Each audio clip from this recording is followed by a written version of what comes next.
নমস্কার, দেখছেন talk to Bangla. আমি অভিষেক রয়েছে পদের সাথে। এই মুহূর্তে যে খবর নিয়ে উপস্থিত হয়েছি, এই মুহূর্তে দেশের প্রধানমন্ত্রী তিনি কাদের উপর চটে গেলেন বলুন তো? গদি মিডিয়ার উপর। আপনারা ভাবুন অবস্থা।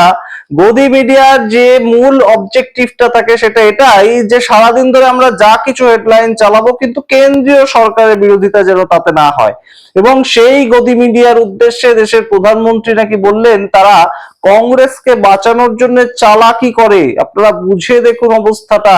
এই মুহূর্তে একদম সুপার সম্পাদক যাকে বলা হয়, আপনারা জানেন হিরেন যোশী, তিনি পিএমও তে বসেন এবং সমস্ত পত্র পত্রিকা থেকে শুরু করে সমস্ত ডিজিটাল ওয়েবসাইট এবং তার সঙ্গে নিউজ চ্যানেল, প্রত্যেকটা হেডলাইন কি হবে, কতক্ষণ কোন স্লটটা চলবে, সমস্তটা পিএমও থেকে বিভিন্ন হোয়াটসঅ্যাপ যায়, এ ধরনের অভিযোগ শোনা যায়। তো সেই ক্ষেত্রে এই মুহূর্তে দেশের প্রধানমন্ত্রী কতটা বীতশ্রদ্ধ হয়ে গিয়েছেন যে দেশের মিডিয়া যে চ্যানেলগুলো তাদেরকে দোষারোপ করছেন। শুধু তাই নয়, তিনি হেডলাইনটা কি হবে সেটাও বলে দিচ্ছেন। আপনারা একদম বিশ্বাস করছেন না হয়তো যে দেশের প্রধানমন্ত্রী হঠাৎ মিডিয়া চ্যানেলকে নিয়ে এতটা ভাববেন কেন।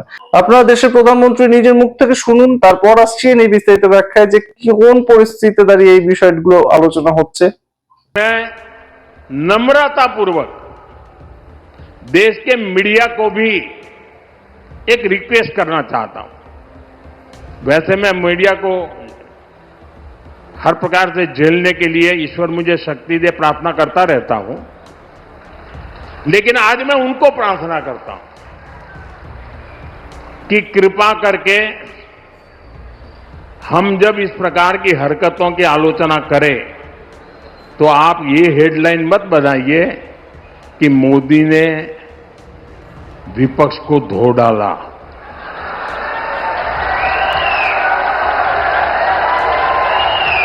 आप कांग्रेस को बचाने की ये चालाकियां बंद कीजिए।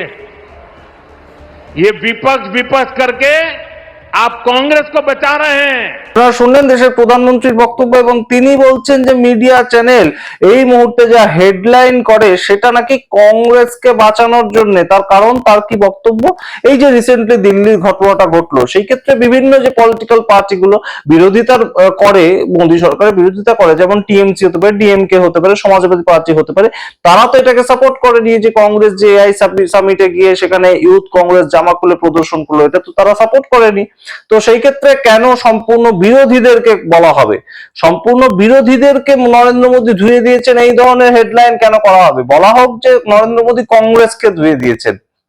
অর্থাৎ কোথাও গিয়ে এই মুহূর্তে ইন্ডি জোটটাকে যে একত্রিত দেখাচ্ছে মিডিয়া, কারণ ইন্ডি জোট একত্রিত, তাই একত্রিত দেখাচ্ছে। সংসদে তারা একত্রিত হয়ে গিয়ে নরেন্দ্র মোদীর চেয়ারের সামনে দাঁড়িয়েছিলেন। প্রিয়াঙ্কা গান্ধী ছিলেন, সুপ্রিয়া সুলে ছিলেন, মহুয়া মৈত্র ছিলেন, ডিম্পল যাদব ছিলেন, সবাই একত্রিত হয়ে গিয়েছিলেন, তাই জন্য একত্রিত দেখাচ্ছে মিডিয়া চ্যানেল। কিন্তু তাতেও সমস্যা আছে।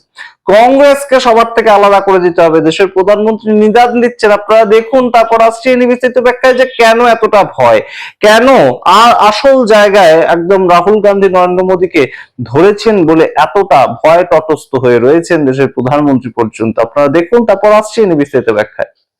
और विपक्ष में जो और साथी बैठे हैं वो भी समझ गए हैं कि पाप कांग्रेस करती है और भुगतना उनको पड़ता है।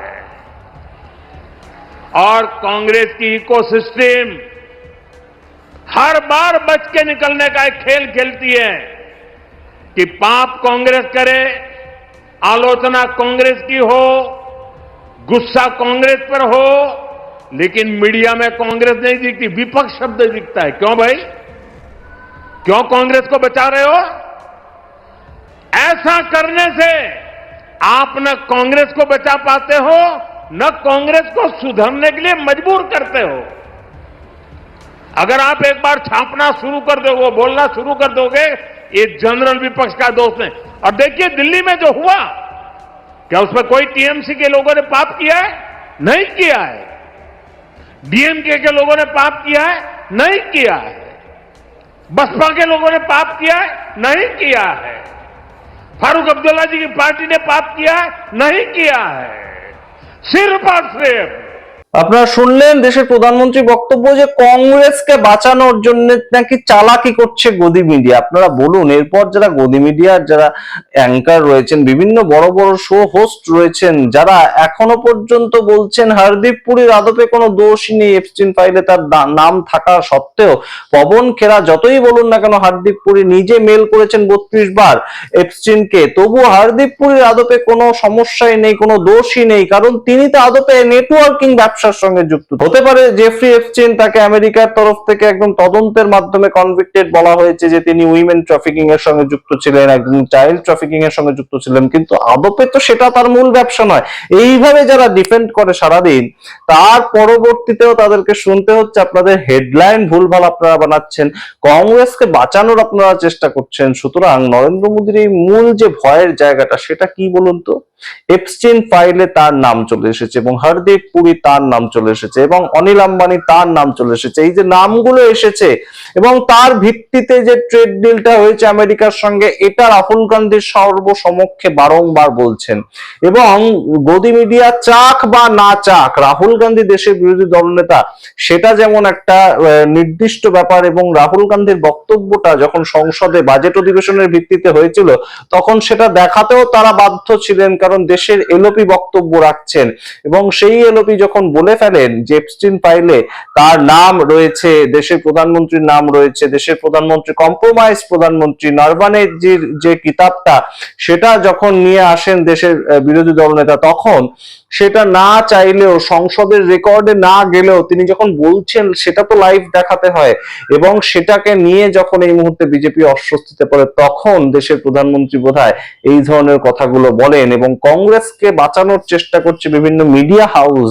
এটা বোধহয় গত 10-12 বছরে বললে একটা বাচ্চাও বিশ্বাস করবে না, কারণ গদি মিডিয়া তাদের সবার নাম হয়ে গিয়েছে। প্রত্যেকটি চ্যানেল কোনো না কোনো শিল্পপতির একদম হাতে একদম বাধা রয়েছে, এবং সেই সব শিল্পপতি কাদের হাতে বাধা রয়েছে সেটাও আমরা জানি। সুতরাং এই নিয়ে বিস্তারিত আলোচনা করব না, কিন্তু সমস্ত মিডিয়া হাউস তাদেরকে যে সুপার সম্পাদক প্রাইম মিনিস্টার্স অফিসে বসে সম্পূর্ণটা একদম ক্রিয়েট করেন, সম্পূর্ণ কোন কোন বিষয় আলোচনা হবে, কোন কোন বিষয়ের নিচে একদম বাই লাইন গুলো যাবে, সেগুলো যিনি কন্ট্রোল করেন, তাকেও বোধহয় কোথাও গিয়ে এই মুহূর্তে একটা বড় সড়ো আয়নার সামনে দাঁড় করানো দেশের প্রধানমন্ত্রী, যে তার সম্পূর্ণ বিষয়টা পছন্দ হচ্ছে না। এখন গদি মিডিয়া করলেও করবেনটা কি?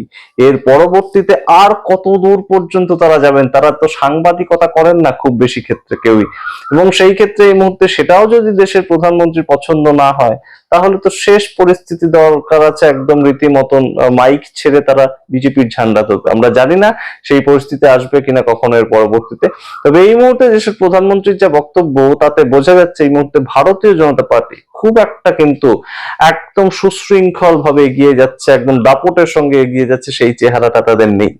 আপনারা সামগ্রিক রিপোর্টের ভিত্তিতে কি মনে করেন? অবশ্যই কমেন্ট বক্সে কমেন্ট করে দেখতে থাকুন টক টু বাংলা। অবশ্যই টক টু বাংলা ইউটিউব চ্যানেলকে সাবস্ক্রাইব করবেন। ধন্যবাদ।